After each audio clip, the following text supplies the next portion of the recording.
yang telah membangunkan kita dan menuntun kita sampai pada saat ini. Dan sebelum kita mulaikan aktivitas pekerjaan dan tanggung jawab kita, mari kita renungkan satu perenungan yang ditulis oleh Brenda Walsh dalam satu compilments buku yang berjudul Bugar Selamanya oleh Kai Kusma. Dengan judul Dari Babak Belur Menjadi Diberkati. Ayat inti dalam Galatia pasal 2 ayat 20. Namun aku hidup, tetapi bukan lagi aku sendiri yang hidup, melainkan Kristus yang hidup di dalam aku. Dan hidupku yang kuhidupi sekarang di dalam daging adalah hidup oleh iman dalam Anak Allah yang telah mengasihi aku dan menyerahkan dirinya untuk aku. Saat itu pukul 3 ketika saya tersentak bangun dari tempat tidur. Dengan sangat marah, suami saya yang dalam keadaan mabuk melemparkan bayi perempuan kami ke tempat tidur bayi. Saat saya berlari untuk melihat apakah Becky baik-baik saja, saya merasakan kepala saya ditarik ke belakang melalui rambut saya, dan saya benar-benar terbang melintasi ruangan. Saya bisa mendengar anak saya berteriak, sementara saya merasakan eh, terjangan sepatu bot suami saya. Pertama di wajah, lalu di perut, lengan dan kaki saya, sampai rasa sakitnya begitu hebat, sehingga saya tidak bisa lagi mendeteksi di bagian tubuh mana saja saya dipukul. Saya mendengar seseorang menelpon. Itu pasti membuatnya sedikit sadar karena dengan satu tendangan lagi dari sepatu botnya, dia kemudian menghilang. Saya tidak bergeser dari posisi saya di lantai ketika saya mendengar pintu belakang dibanting dan mobilnya melaju jauh. Rasanya saya ingin mati saja di lantai. Tetapi putri saya membutuhkan saya. Saya tahu saya harus keluar dari rumah sebelum suami saya kembali. Tiba-tiba, saya mendengar pintu belakang ditutup. Berpikir dia sudah kembali. Saya panik, tapi kaki saya menolak untuk bergerak. Lalu ketakutan saya berubah menjadi air mata ketika melihat adik saya, Linda, berdiri di sana dengan jubah tidur dan sandalnya. Tuhan telah membangunkannya dan membuatnya dikesankan untuk memeriksa keadaan saya. Sebuah keajaiban. Pertama-tama melirik ke arah saya dan kemudian ke kamar. Dia menangis, ini sudah cukup. Dia berjalan menuju telepon, membuat pemesanan tiket, dan kemudian menelepon orang tua kami di Texas untuk mengatakan kami akan berangkat dengan pesawat berikutnya.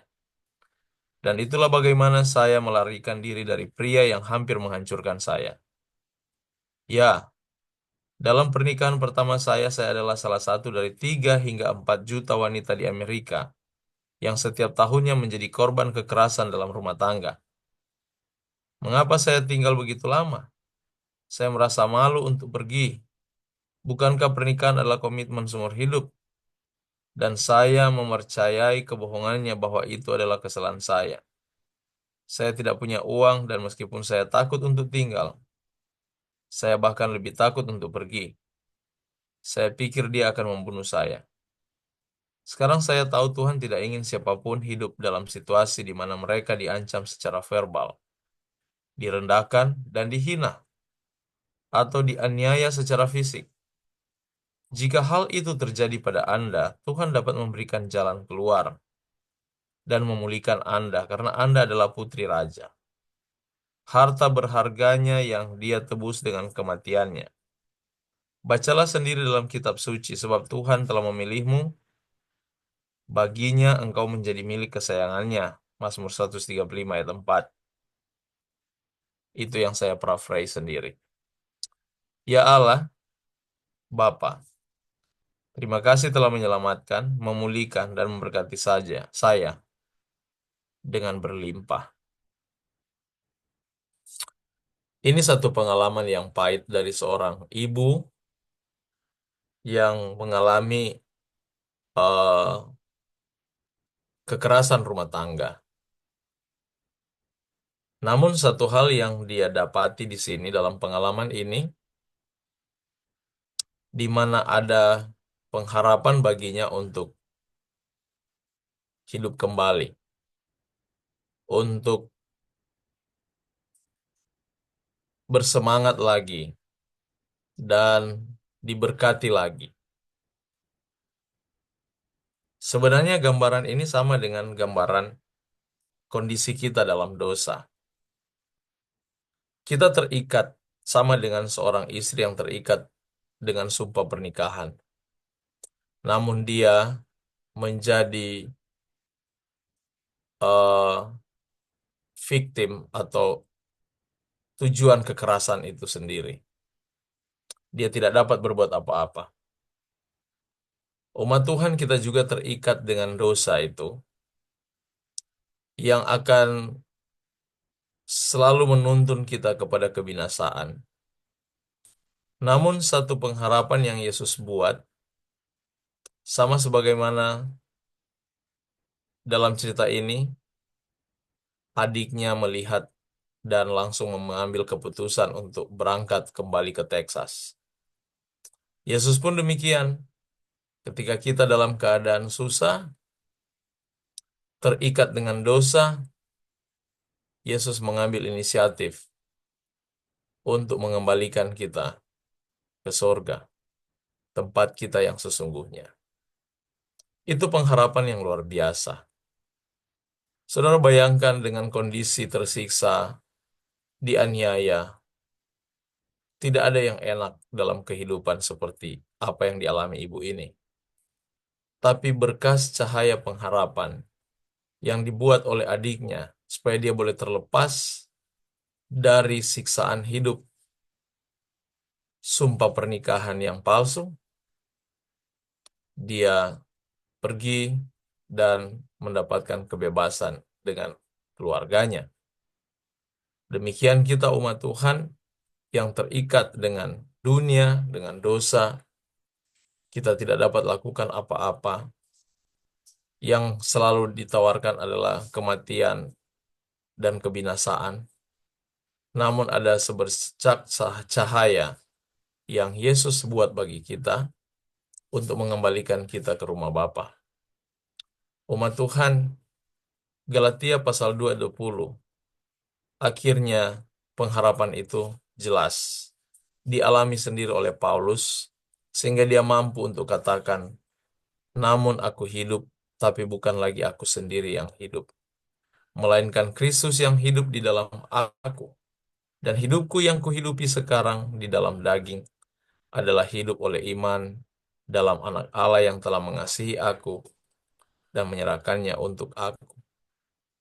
Umat Tuhan, kita boleh seperti Paulus, merasakan bahwa kehidupan kita saat ini adalah kehidupan dengan Kristus. Kita harus betul-betul merasakan hal itu.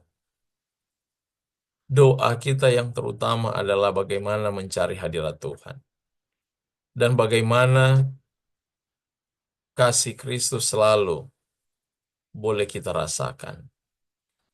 Doa kita harus lebih berfokus kepada hadirat Allah itu sendiri. Karena di sanalah tempat kesenangan kita, di sanalah ketenangan jiwa kita, di sanalah segala pengharapan kita. Dan hanya dengan cara demikian, kita akan bertumbuh. Segala kekhawatiran yang disebabkan dunia ini, segala kekacauan, ketakutan yang didorong oleh cinta diri, tidak mampu kita lepaskan kecuali dengan Kristus.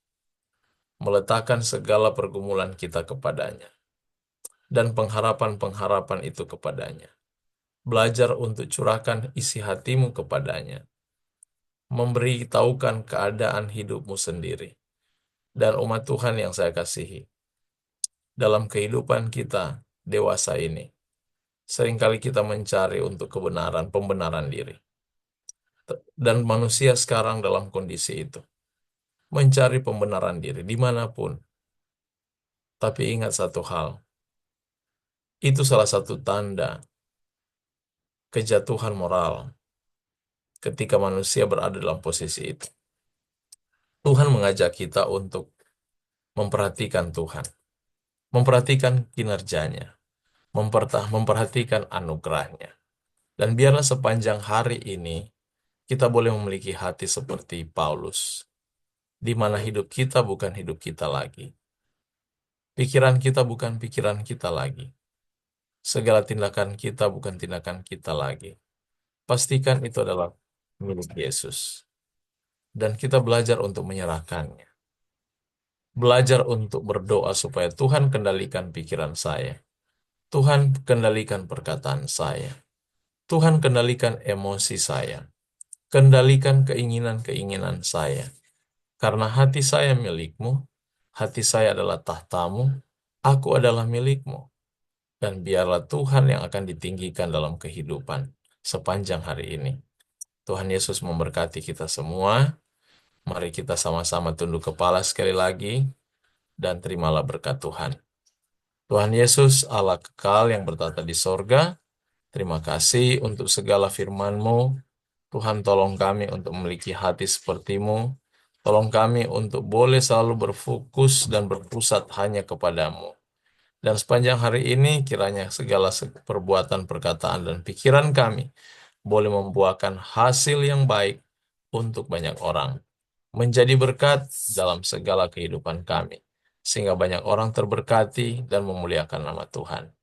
Bapa, sepanjang hari ini kami mau serahkan akan segala pikiran kami, angan-angan hati kami, rencana-rencana kami, dan segala perbuatan tangan kami ke dalam tangan-Mu yang penuh kasih, yang akan menuntun kami kepada setiap kebenaran. Terima kasih Tuhan, terima kasih untuk segala kebaikan-Mu.